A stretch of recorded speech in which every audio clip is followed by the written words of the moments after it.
आनंद कुमार जी हमारे साथ बिहार पटना से जुड़े हुए हैं। भारतीय जनता युवा मोर्चा और शिक्षक सेल के माध्यम से प्रस्तुत इस फेसबुक लाइव के इस आज के कार्यक्रम में, जिन्हें पूरे विश्व से अलग अलग जगहों से आप सभी लोग और युवा शक्ति बहुत बड़े पैमाने पे हमें सुन रहे हैं, ऐसे इस लाइव को नागपुर से शिक्षक सेल के प्रदेश के हमारे प्रमुख माननीय कल्पनाताई पांडे जी, युवा मोर्चा के हमारे अध्यक्षा माननीय शिवानीताई दानी वखरे जी, माजी स्थायी समिति अध्यक्ष माननीय वीरेंद्र जी कुकरेजा, हमारे दक्षिण नागपुर भारतीय जनता पार्टी के अध्यक्ष माननीय देवेंद्र जी दस्तुरे, श्री कल्याण जी देशपांडे आदि सभी महानुभाव आज यहाँ नागपुर से भी हमारे साथ जुड़े हुए हैं। इसी के साथ साथ हमारे शहर के अध्यक्ष माननीय प्रवीण जी दटके, इनके आज्ञा से इस फेसबुक लाइव की हम शुरुआत करते हैं। और सबसे पहले प्रस्तावना के लिए मैं यहाँ पे नागपुर शहर भारतीय जनता पार्टी के अध्यक्षा माननीय शिवानीताई दानी वखरे, इनको यहाँ आमंत्रित करता हूँ।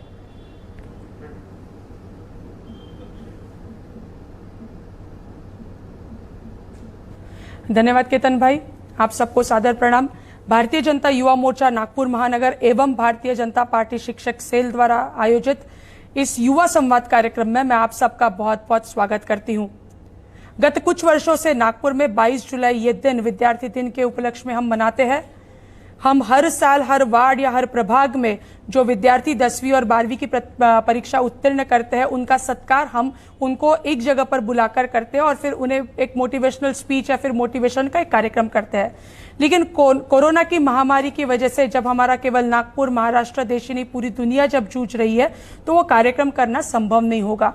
तो फिर क्या करना चाहिए? तो फिर हमने इस युवा संवाद कार्यक्रम का आयोजन करने के बारे में सोचा। और जब युवा संवाद कार्यक्रम की बात आई और युवाओं को मार्गदर्शन मिलना चाहिए, युवाओं को एक प्रोत्साहन मिलना चाहिए, तो कौन मार्गदर्शन दे सकता है? जब इस पर हम चर्चा कर रहे थे तो केवल एक ही नाम सामने आया। वो नाम है श्री आनंद कुमार जी का। ये पटना से गणितज्ञ है जरूर, लेकिन सुपर 30 की शुरुआत इन्होंने 2002 में करी। स्वयं अपनी पढ़ाई ये परदेश में जाकर कर सकते थे, लेकिन कुछ पारिवारिक समस्याओं की वजह से जब ये चीज छूट गई तो उन्होंने यही सपना आने वाले छात्रों में देखा और 2002 में उन्होंने नींव रखी सुपर 30 की। IIT ये समान सारी परीक्षाओं के लिए विद्यार्थियों को इन्होंने तैयार किया। आज सैकड़ों नहीं, हजारों नहीं, लाखों लोगों को इनका मार्गदर्शन मिल चुका है। हमारे देश का नाम हमारे देश का परचम दुनिया में फहराने वाले आनंद कुमार जी। और आज ये युवा मोर्चा ही नहीं, पूरे नागपुर और जो लोग इस कार्यक्रम को देख रहे हैं, इन सबका ये सौभाग्य है कि आज स्वयं आनंद कुमार जी हमें मार्गदर्शन करेंगे। इन्होंने आज तक कई लाखों विद्यार्थियों को प्रोत्साहित और मार्गदर्शन किया है। और आज आने वाले दिनों में जब भारत एक ऐसी कगार पर खड़ा है, जब पूरी दुनिया भारत की तरफ देख रही है, भारत एक विश्वगुरु के तौर पर उभर रहा है। और APJ अब्दुल कलाम, इन्होंने सन 2000 में ही सपना देखा था कि 2020 में हम दुनिया को दिशा देने की काबिलियत रखेंगे। ऐसे में जब डेमोग्राफिक डिविडेंड का वरदान हमारे देश को मिला है, हमारे देश की औसतन आयु जब ये 27 से 29 है, ऐसे में हम युवाओं ने किस तरीके से तैयार रहना चाहिए, आने वाली संधि का कैसे हमने सोना करना चाहिए और इसमें हमारा योगदान भारत विश्वगुरु बनने में कैसे देना चाहिए, इस बारे में आज हमें आनंद भाई मार्गदर्शन करेंगे। मैं आनंद भाई से अनुरोध करती हूँ कि हमें आप मार्गदर्शन करें, लेकिन उसके पहले आनंद भाई बहुत बहुत सहृदय धन्यवाद कि आपने बहुत कम समय में हमारा जो इनविटेशन था वो आपने स्वीकार किया और हम सबको मार्गदर्शन करने के लिए आपने हामी भरी और आज आप हमें मार्गदर्शन कर रहे हैं। और आप सभी युवाओं को एक नम्र निवेदन कि ये हमारा सौभाग्य है कि आनंद भाई हमें मार्गदर्शन कर रहे हैं और आने वाले दिनों में 140 करोड़ के देश में 1/140 करोड़ का भारत आप है और 1/140 करोड़ का भारत मैं हूं। आपने और हमने केवल अपने अपने हिस्से का भारत बनाना है, देश अपने आप अच्छा बन जाएगा। इसी आशा के साथ आपसे विदा लेती हूं और आनंद भाई से अनुरोध करती हूं कि आप हमें मार्गदर्शन करेंगे। बहुत बहुत धन्यवाद।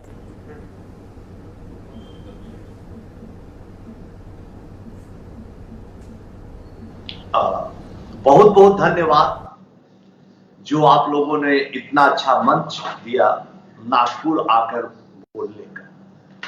नागपुर आके बोलने का कहने का मकसद टेक्नोलॉजी ने हम लोगों को इतना मिलने का मौका दिया, इसलिए विज्ञान को, टेक्नोलॉजी को हम लोग बहुत बहुत धन्यवाद देते हैं।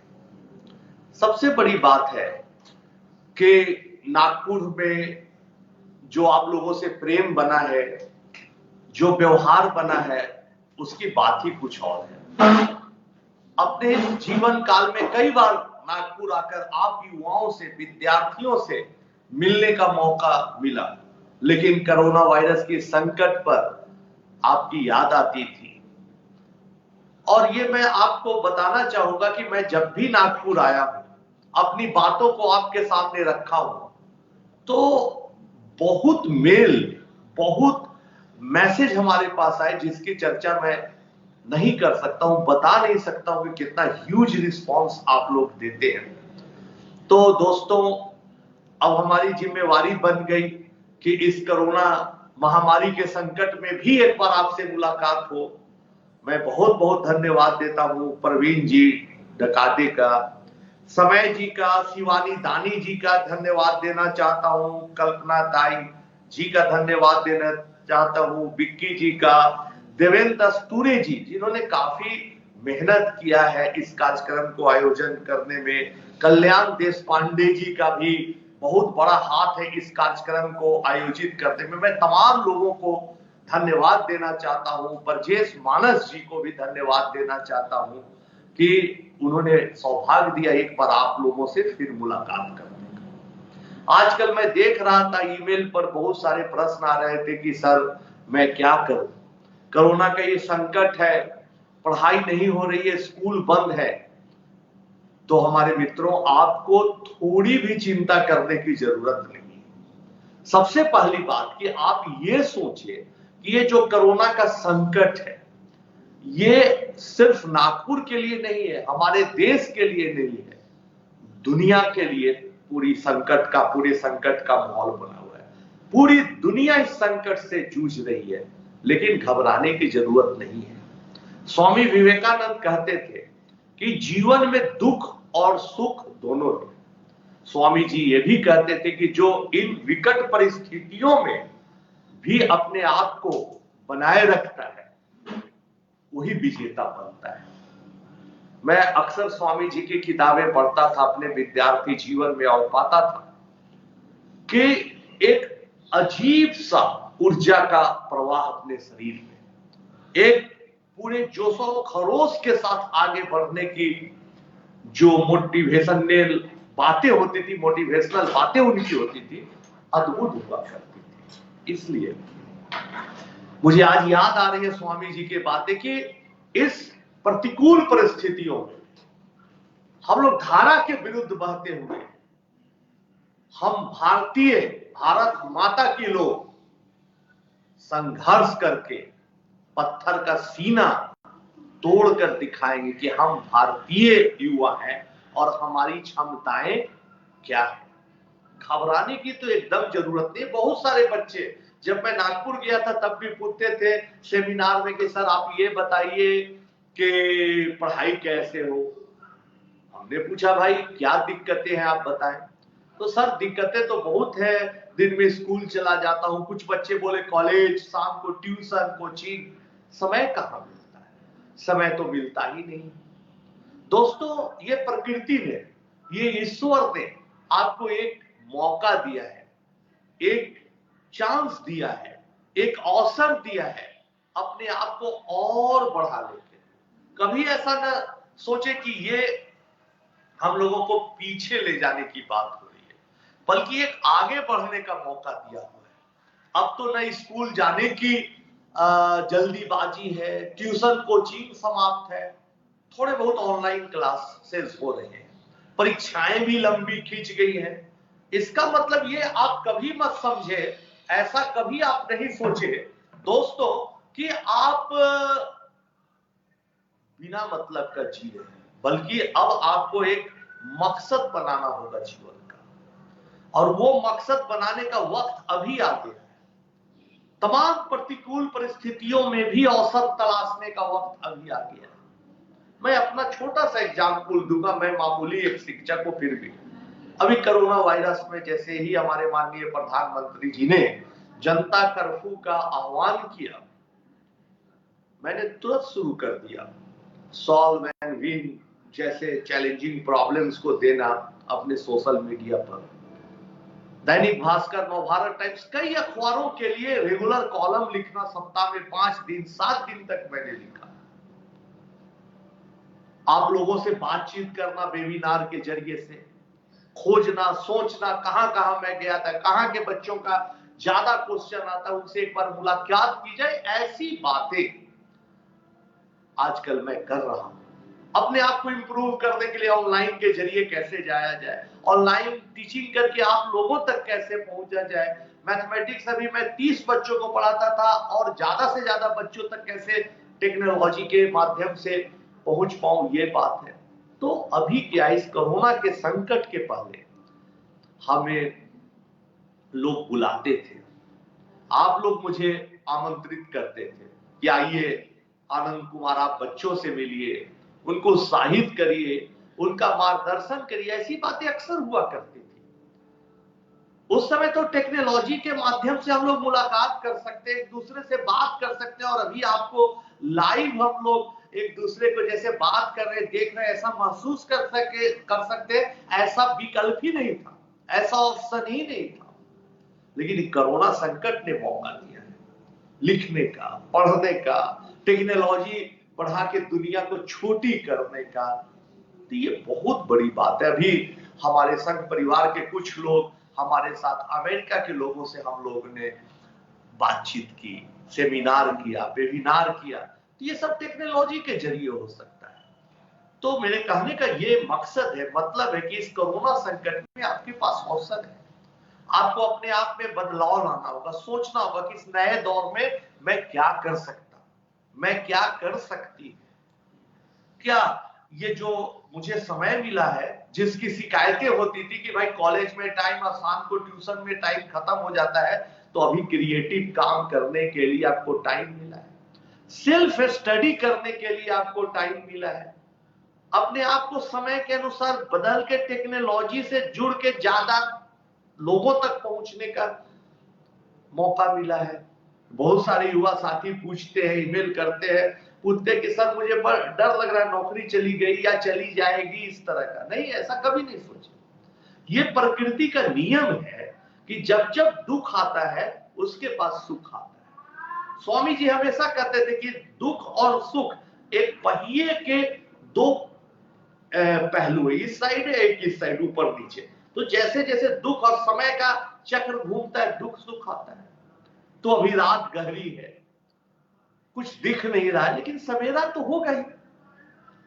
और उस सवेरे में जो नए भारत की तस्वीर है वो हम लोग ही मिलके लिखेंगे। ये कहने में मुझे जरा भी संकोच नहीं है कि कोरोना वायरस फैलने की बात हो, फैलाने की बात हो, जो भी हो, या भारत के साथ अन्य देशों के साथ चाइना का जो बर्ताव रहा है, उससे चाइना के संबंध कई देशों से खराब हो गए। और मैं तो मानता हूं कि आपको हमेशा व्यवहार पर ध्यान देने चाहिए। व्यवहार कुशलता सबसे बड़ी चीज है। अगर आप व्यवहार कुशल है, सामने वाले को सम्मान करते हैं, उसको कभी ऐसा महसूस नहीं होने देते कि वो आपसे अपमानित हो रहा है, उसकी बेइज्जती हो रही है, वो हार गया है, ऐसा एहसास कभी नहीं दिलाते किसी को, तो आपकी जय जयकार होती है।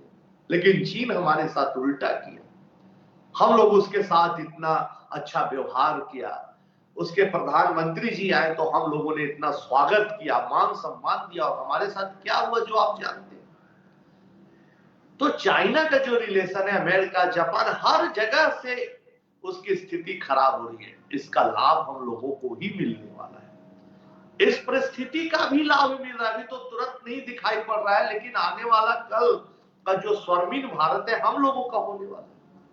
जितने मैन्युफैक्चर की कंपनियां थी, चाहे जापानीज कंपनियां हो, अमेरिकन कंपनियां हो, यूरोप की कंपनी, सारा लोगों का ज्यादातर सेटअप मैन्युफैक्चर करने के लिए फैक्ट्री, कंपनी सब चाइना में। अब धीरे धीरे वहां से उन कंपनियों को हटाने की बात हो रही है। वो उनकी योजना है कि यहां से हटा के कोई ऐसे देश में ले जाने की बात हो जहां उद्यमी हो, जहां हमारे युवा साथी मेहनती हो। और वो कौन होगा? हम और आप होंगे। हमारे कहने का ये भी मकसद नहीं है कि हम लोग किसी विदेशी कंपनी के लिए काम करेंगे, नहीं, लेकिन किसी विदेशी कंपनी से मिलजुल कर काम करना, अपनी प्रतिभाओं को आगे बढ़ाना, मिलजुल कर रोजगार करना अच्छी बात है। तो हमारे देश में वो आ रहे हैं, वो लोग जमीन तलाश रहे हैं, कोरोना का संकट खत्म होगा वो आएंगे। तो फिर ये देखिए एक अपॉर्चुनिटी है, एक अवसर है। हमेशा हर खराब परिस्थितियों को कैसे अवसर में बदला लाए, यही तो जीवन का सत्य है, वही तो विजेता बनता है। अब देखिए, मैं ये महसूस कर रहा हूं कि आप लोग जो भी सुन रहे होंगे, ज्यादातर लोग सुपर 30 फिल्म देखी होगी, हमारी कहानी सुनी होगी, देखी होगी, समझी होगी, हमारे जुबानी भी सुनी होगी, अखबारों में भी पढ़ी होगी, फिल्म के माध्यम से तो और भी अच्छी तरह से देखने का मौका मिला। अब मेरा एडमिशन कैम्ब्रिज यूनिवर्सिटी में हो गया था। अच्छा अपॉर्चुनिटी, अच्छा अवसर, पढ़ के गणितज्ञ बनने का सपना, मैथमेटिशियन बनने का सपना तो साकार होने जा रहा था। लेकिन हमारे पास इतने भी पैसे नहीं थे कि मैं हवाई जहाज का टिकट खरीद सकूं। पिताजी काफी टेंशन में थे कि भाई बेटा को कैम्ब्रिज यूनिवर्सिटी में एडमिशन मिला है, मेरा बेटा पढ़ के मैथमेटिशियन बनेगा, बड़ा शिक्षक बनेगा, वापस आके बच्चों को पढ़ाएगा, देश में कुछ तब्दीलियां लाएगा। पिताजी बहुत खुश थे, नए रिसर्च करेगा, बहुत सारी खुशियां थी।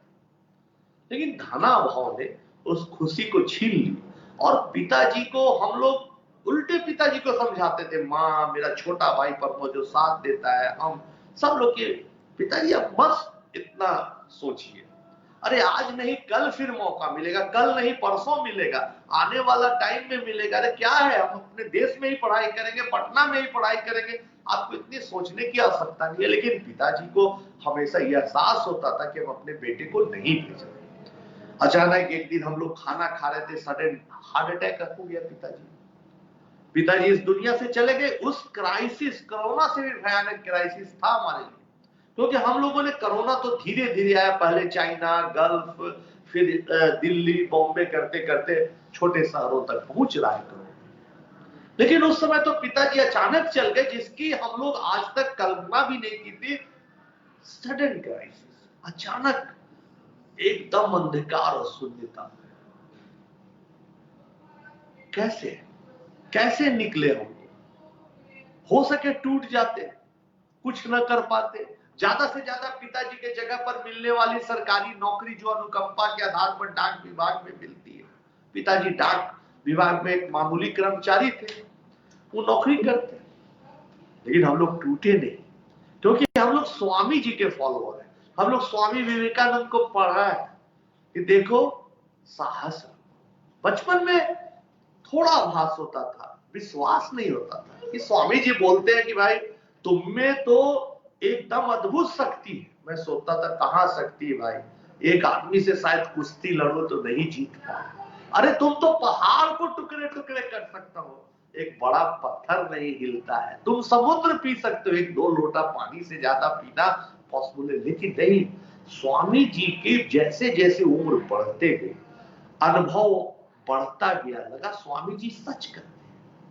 तब पिताजी गुजर गए तो उनकी बातें याद है कि कठिन परिस्थितियों से भागो मत, उसका मुकाबला करो, उसको महसूस करो, उससे कुछ सीख लो और उसका मुकाबला करो और विजेता बनो। एक बात स्वामी जी कहा करते थे।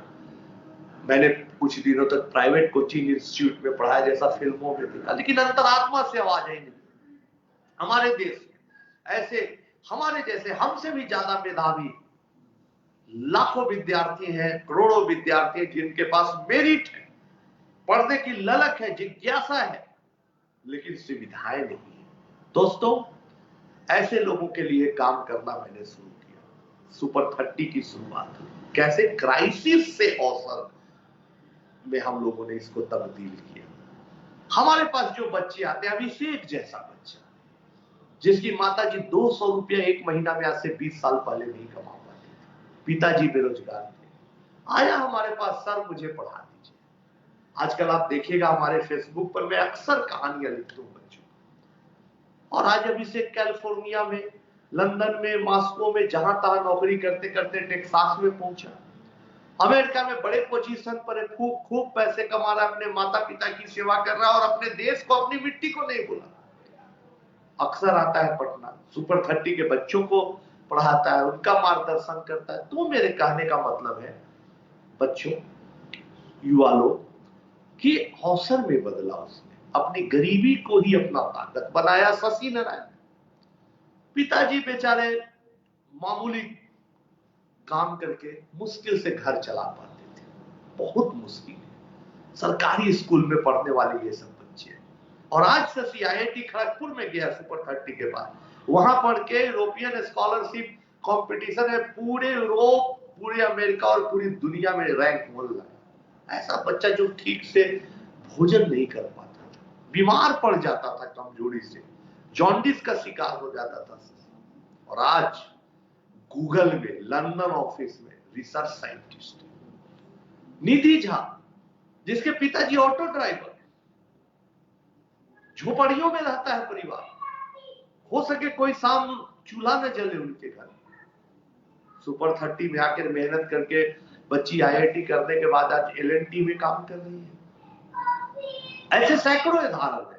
हरिमोहन पांडे उत्तर प्रदेश का रहने वाला बच्चा, हरिमोहन पांडे के पिताजी खेत में काम करते थे, अपनी जमीन नहीं, पूजा पाठ भी नहीं करवा सकते थे, पढ़ाई नहीं की, लेकिन आज हरिमोहन पांडे IIT क्वालिफाई किया, अपनी कमजोरियों को, मजबूरियों को ताकत बनाया, अमेजॉन कंपनी में बड़े पोजीशन पर। तो ऐसे सैकड़ों एग्जाम्पल हमने अपने जीवन में जिए, अपने जीवन में देखा है दोस्तों, कि तमाम मजबूरियों में, कठिनाइयों में, कष्ट भरे जीवन में, कठोर परिश्रम के बल पर, दृढ़ इच्छा की शक्ति के साथ मेहनत करके हमारे युवा साथी दिखा दिया है कि भारत माता की संतान में कितनी ताकत है। इसलिए हम तमाम सुनने वाले विद्यार्थी गणों से यही बोलना चाहेंगे कि आप पॉजिटिव बनाए रहें। अभी अपने में बदलाव लाने का टाइम है। जीवन का सबसे बड़ा सत्य, परम सत्य है बदलाव। बदलाव से बड़ा सत्य कुछ भी नहीं। तो जो समय के अनुसार अपने आप को बदलता है वही आगे बढ़ता है। जो समय के अनुसार अपने आप में बदलाव नहीं लाता है वो पिछड़ जाता है। हालांकि बदलाव लाना, बदलाव को सीखना, उसको अडॉप्ट करना सहज नहीं होता है। याद करिए कि आप जब पैदल चलते थे, आराम से चलते थे, लेकिन एक बार उत्साह बढ़ा कि भाई साइकिल सीखी जाए। आपने साइकिल चलाना सीखा, दिल से सीखा, मन से सीखा, लेकिन सीखने वक्त बहुत कठिनाई होती होगी। उत्साह है फिर भी कठिनाई, गिर गए, घुटने छिल गए, चोटें लग गई, छोड़ो साइकिल चलाना, इससे अच्छा तो पैदल आसान चलना है, पैर पर खड़े हो गए चल रहे। क्योंकि हम भूल जाते हैं कि जब हम घुटने के बल पर चलते थे, उससे जब पैदल चलना स्टार्ट किया तो गिरते थे। बचपन में ये स्मृतियां नहीं होती है, साइकिल चलाने वक्त स्मृति रहती है। फिर एक बार जब साइकिल सीख जाते हैं, सोचिएगा, सुन के आप लोग जो भी सुने, एक बार जब आप साइकिल चलाना सीख गए होते हैं, क्या मजा आता है। साइकिल चलाने में जो मजा आता है वो सच बताते हैं, आप 4 पहिए की अच्छी गाड़ी या हवाई जहाज उड़ाने वालों से भी मैंने बात की है, उतना मजा कभी नहीं आता। लेकिन जो पैदल से साइकिल चलने का बदलाव है उसको एक्सेप्ट करना है। दोस्तों अभी बदलाव है, ऑनलाइन क्लासेस का समय आ गया है। अभी ऑनलाइन के जरिए आप हमसे सवाल जवाब करें, उसका समय आ गया है। समय बदला है, चीजें बदली है, हम लोगों को बदलना होगा, हम शिक्षकों को बदलना होगा। ऑनलाइन के माध्यम से कैसे अच्छे तरीके से पढ़ाई, इसका प्रयास करना होगा। इसके लिए हम लोगों को कोशिशें करनी होंगी। ऐसे कई चीजें हैं, बिजनेस का स्वरूप, पढ़ाई का स्वरूप, सब चीज का बदल गया। अभी एक प्रश्न आ रहा था कि आगे का भविष्य क्या होगा। मैंने बता दिया कि आगे का भविष्य हमेशा उज्जवल ही, इसलिए आप डरिए नहीं, बदलाव को स्वीकार करिए, मेहनत करिए, सब अच्छा होगा। अभी मैं कुछ प्रश्न देख रहा हूं, कुछ लोग पूछ रहे हैं कि सफलता का क्या मंत्र है। सफलता का कोई शॉर्टकट नहीं है दोस्तों। मेहनत, धैर्य, ये जो स्वामी जी ने कहा वही फार्मूले को लगाना है। बहुत लोगों को लगता है कि भाई सफलता सुपर 30 में 100% तक रिजल्ट हो जाता है, 80-90% तो रिजल्ट होता ही है, और बाकी बच्चे भी NIT वगैरह में चले जाते। क्या उसके पीछे क्या राज है, क्या हम लोग करते हैं ताकि इतने अच्छे परिणाम आते, इतना अच्छा रिजल्ट आता है, बताएं दोस्तों। अपने जीवन के आधार पर, सैकड़ों बच्चों को पढ़ाने के आधार पर जो हमने महसूस किया उसको फार्मूला के रूप में लिखा है। सफलता के 4 सूत्र। वो सूत्र आप कोरोना के भी संकट के दौर में आजमाएंगे, अपने आप को बहुत आगे पाएंगे। मैं दावे के साथ कह सकता हूं कि सिर्फ 1 साल, आज का तारीख डेट नोट कर ले और 1 साल आप मेहनत करें तो आप बहुत जीवन में आगे बढ़ जाएंगे। 1 साल बाद याद करेंगे कि आनंद कुमार ने बताया। ये 4 मंत्र इस तरह से है कि सबसे पहले आपको चाहिए सफलता के लिए प्रबल प्रयास, ट्रेमेंडस थ्रस्ट, प्यास होनी चाहिए, ललक होनी चाहिए कि मुझे करना है। अगर आप UPSC करना चाहते हैं तो एकदम सोते जागते आपके मन में ये बातें आने चाहिए कि मुझे UPSC करना है। अच्छा वो सब्जेक्ट पढ़ना है, GK पढ़ना है, GS पढ़ना है। अच्छा वो आर्टिकल अभी मैं नहीं पढ़ा, वो हिस्ट्री का बातें मेरे दिमाग में थे। ये साइकिल घूमते रहना चाहिए दिन में, रात में, सोने वक्त तक, सुबह उठने से लेकर सोने वक्त। प्यास होनी चाहिए, छटपटाहट और बेचैनी होनी चाहिए अपने उद्देश्य के लिए। दूसरा मंत्र जो है वो है सकारात्मक सोच, पॉजिटिव थिंकिंग हमेशा बनाए रखिए। कभी मत सोचिए कि मुझसे ये काम नहीं होगा। आप देखिए मामूली मामूली लोग जिनकी कोई पहचान नहीं होती है, जिनको कोई जानता नहीं है, मेहनत के बल पर कहां कहां गए और क्या इतिहास बना दिया। तो सकारात्मक सोच की वजह से जिस दिन आप सोचेंगे कि मुझसे नहीं हो गया, आप हार गए। हमेशा सोचिए आने वाले कल के हीरो आप हैं। घबराना नहीं है, डट के मुकाबला करना है समस्याओं का, गरीबी का, निर्धनता का, लाचारी और मजबूरियों का मुकाबला करना है। मन को पॉजिटिव सोच से, सकारात्मक सोच से भरे रहना है कि नहीं, आने वाला कल हमारा है, एक न एक दिन सफलता जरूर मिलेगी। इस भाव से पढ़िए। कभी 1%, 0.1% भी अगर बातें आपके मन में निगेटिव होगी तो सारी चीज निगेटिव होगी। इसलिए हमेशा याद रखिए कि आप पॉजिटिव भाव से भरे रहें। तीसरी बात है अथक प्रयास। सोते जागते, खाते पीते, मेहनत करते रहे बिना रुके। स्वामी जी कहते थे चलते रहो, चलते रहो, उस दरवाजे को खटखटाते रहो, अंतिम सांस तक खटखटाते रहो इस उम्मीद में कि दरवाजा खुलेगा। उस तरह की मेहनत की बात मैंने अपने बच्चों से की। बच्चे भी कम मेहनती नहीं, काफी मेहनत किया उन लोगों ने।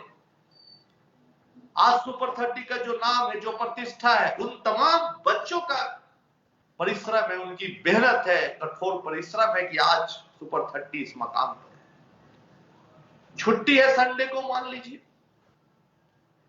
आज बुधवार है, मान लीजिए बुधवार है, आज मैं क्लास नहीं ले रहा है, कल्पना करिए छुट्टी कर दिया बच्चे, आज छुट्टी है।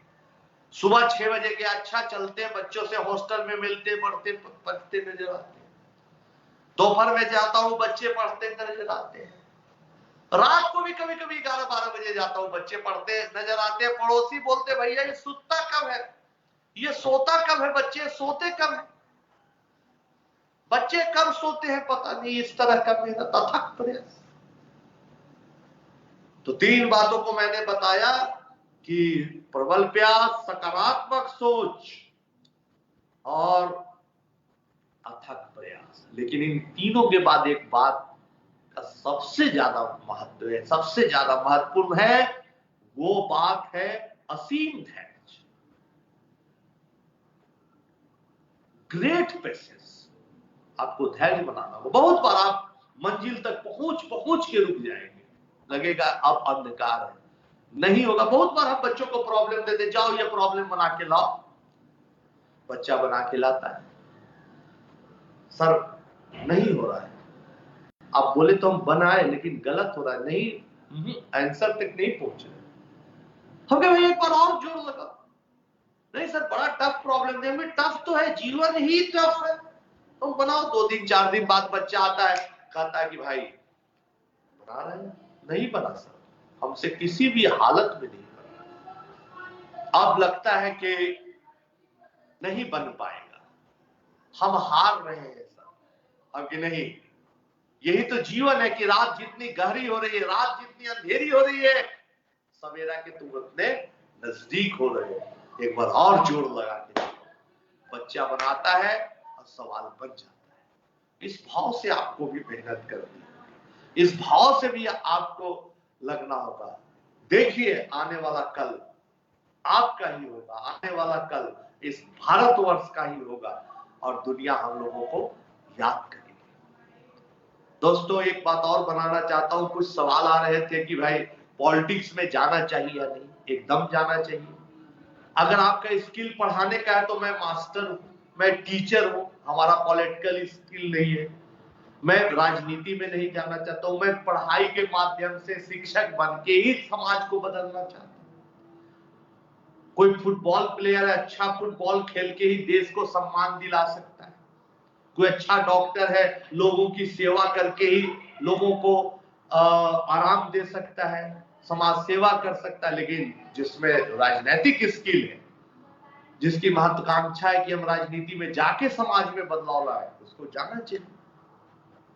मैं भी और क्वेश्चन काफी देखा, लोग पूछ रहे थे मुझसे ये बात, अभी चर्चावश में देख रहा हूं कि सर आने वाले समय में आप सुपर 30 को क्या करेंगे। सुपर 30 को मैं बड़ा करने जा रहा हूं। अभी जो बच्चे पढ़ रहे हैं 30, अभी कोरोना संकट में बैच चला गया, उसके बाद तो खाली ही है, नया बैच तो आया नहीं। लेकिन इस कोरोना के संकट के बाद मैं एक स्कूल खोलूंगा, बड़ा सा आवासीय विद्यालय जैसा, जिसमें बच्चों को क्लास 6 से लेकर 12 तक पढ़ाने का प्रयास करूंगा, रखकर फ्री में, उसी तरह से जैसे सुपर 30 का पढ़ाता था। और साथ साथ ऑनलाइन के भी जरिए आपके साथ जुड़ूंगा। तो ये सब हमारी योजना है और ये कोई जरूरी नहीं है कि आज मैं आया फिर नहीं मुलाकात होगी। हमारा यकीन है, हमारा देश भी प्रयासरत है, जल्दी से जल्दी इस साल के अंत तक तो पक्का है। पूरी उम्मीद है मुझे कि कोरोना वायरस का टीका निकलेगा। तब तक हम लोग उसके पहले थोड़ा घर में रहे, घर में रह के क्रिएटिव काम करे, बढ़िया काम करे, कुछ पॉजिटिव थिंकिंग करे और जो हमने 4 मंत्र बताए उसको फॉलो करे जब कोरोना वायरस का दौर खत्म हो जाएगा। क्योंकि ये सृष्टि का नियम है कि जिसकी भी शुरुआत होती है उसकी समाप्ति भी होती है।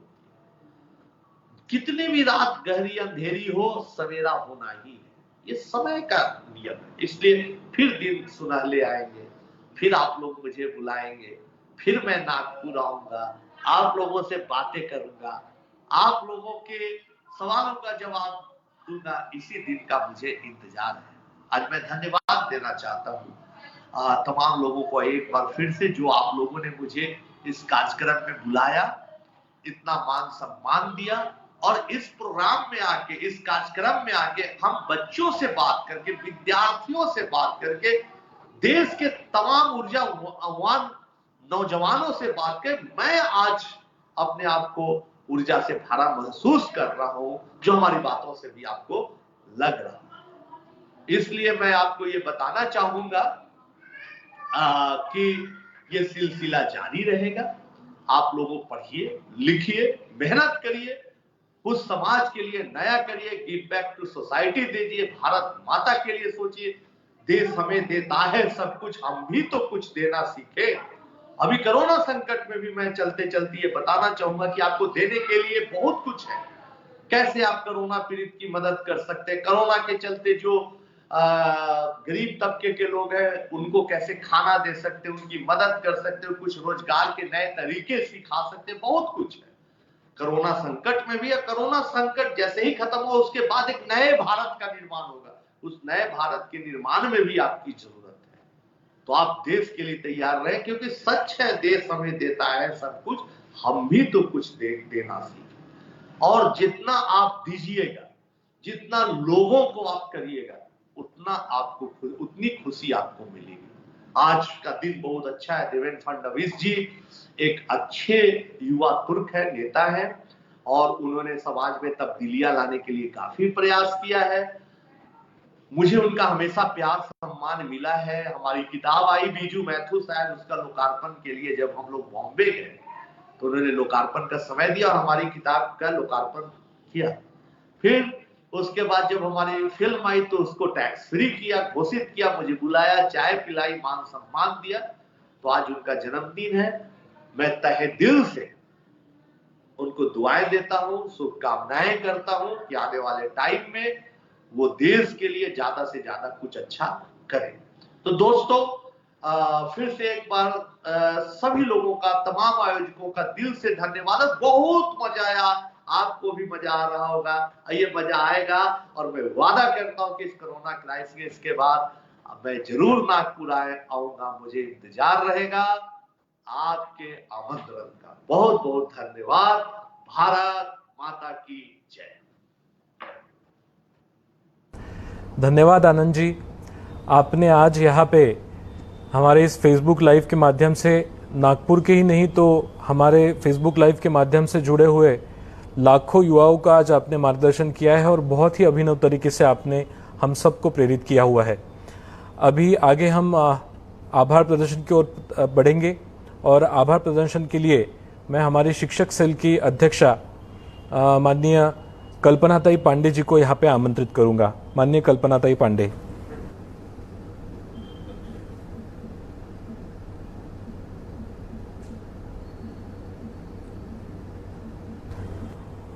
धन्यवाद आनंद जी। मैं आभार ज्ञापन हेतु यहाँ उपस्थित हूँ आप सबके सन्मुख।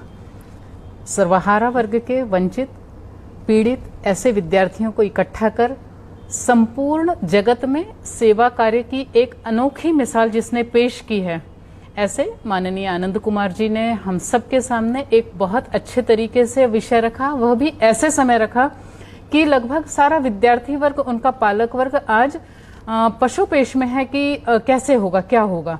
और इसलिए इन सब लोगों को एक मानसिक संबल देने का एक आपने अपने उद्बोधन के मार्फत जो हम तक विषय पहुंचाया है, निश्चित रूप से मैं आपकी बहुत बहुत आभारी हूं। आनंद कुमार जी के लिए आभार। दरअसल हम आपके जो ज्ञान है, आपका जो सेवा कार्य है, इस कार्य के निश्चित रूप से सब तरफ यह कार्य हम फैला सकें। आपने जिस तरीके से विद्यार्थियों को उद्बोधन किया है उसके लिए मेरे पास शब्द नहीं है। और समस्त विद्यार्थी, पालक वर्ग, शिक्षक वर्ग और सामान्य लोग, जिन लोगों ने यह सब सुना है, आज देखा है, हम सब जान रहे हैं कि कितना बड़ा एक काम है। और इस काम के द्वारा हम सामान्य लोगों तक, सामान्य विद्यार्थियों तक कैसे यह बात पहुंचा सकते हैं कि इस संकट काल में भी, कोरोना का ये जो संकट काल है, इस संकट काल में भी हम निश्चित रूप से आगे कैसे बढ़ें। यह जो संकट है, इसका हम अवसर में रूपांतर कैसे कर सकें और आगे हम अपने जीवन को बहुत ही सकारात्मक दृष्टि से आगे कैसे बढ़ा सकें। आनंद भाई, आपने बहुत सुंदर मार्गदर्शन किया। निश्चित रूप से आप इतने सालों से सुंदर काम कर ही रहे हैं। फिर से आपने एक बहुत उत्कृष्ट ऐसे सेवा कार्य का यहाँ हमारे सामने लेखा जोखा रखा है। युवा मोर्चा, शिक्षक प्रकोष्ठ, संपूर्ण लोगों की तरफ से ये जो टीम है, जिनके मार्फत हम आप तक पहुंच रहे हैं, जिन्होंने ये नेटवर्क उपलब्ध करके दिया है, पालक वर्ग, शिक्षक वर्ग, विद्यार्थी वर्ग, सबकी मैं बहुत बहुत आभारी हूँ। धन्यवाद। नमस्कार।